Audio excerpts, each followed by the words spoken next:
Hi, this is Wendy from Scrap Supply. Don't let your supplies get out of control and overwhelm you.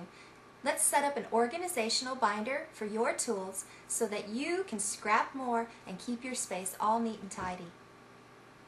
I'm using an 8.5 by 11 D-ring binder from American Crafts to hold my supply lists. The first section that I've created in my binder is the punches. This is my punches page. We created the pockets by trimming out black cardstock and stitching with a machine around the three sides of the cardstock and then down the middle to create two pockets. Inside each pocket I just hand cut with my trimmer some handmade tags. I had a template to follow and it was very easy. So each page I have my punched tags and my pocket with the punched shape on top. The tags are numbered, and behind the tag the sheet is numbered so I know where this tag goes. In addition to the tags being numbered, we've also labeled our punches. We've labeled our punches with rub-ons to match the tag. So this is the punched hole that this punch will make. So with your clear sheet you can take it to your circle punches, and I like this little one here, this little circle, and I'm going to see if I have a punch that fits that. So if I hold it over this one, it's kind of too small, but if I wanted to have a color or a pattern paper that just fit the inside, that would work. This one is an exact size, which means I won't have any frame around the edge, but my edge is stamped, so maybe that's a good thing. And then if I use this one, I would have an edge around it, and so I can actually layer these now to work with my stamp as I need. So I could have maybe different punched colors of paper or cardstock with my stamped image on maybe this one and layer them for a unique look.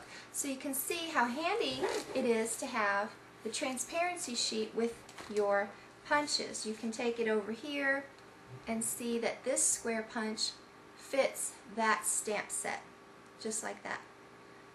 Now that I know which punch fits these stamps from taking my clear sheet, what I did was I took a red Sharpie marker and I just wrote punch number 9 for this square, and punch number 4, tight fit, punch number 2, punch number 7.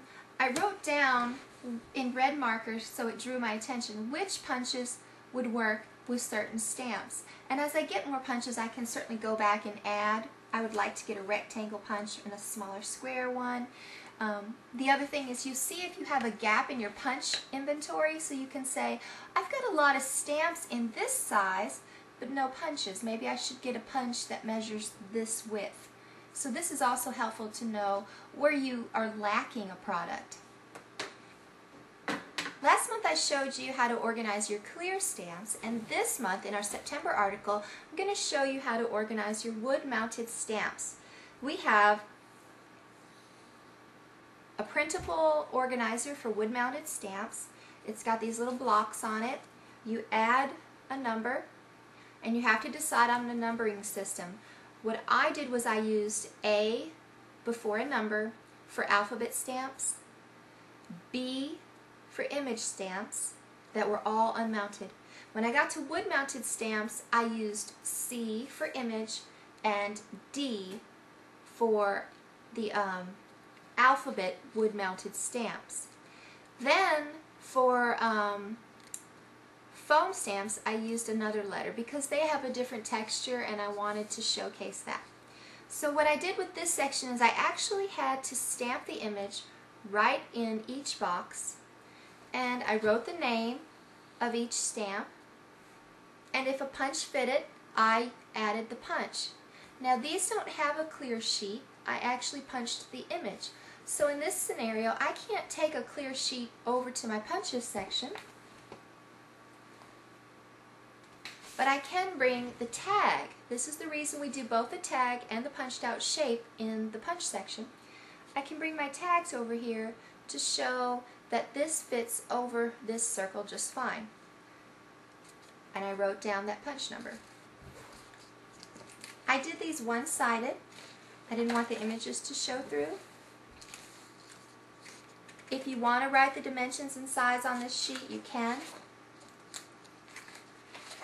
And I just continued on for several pages.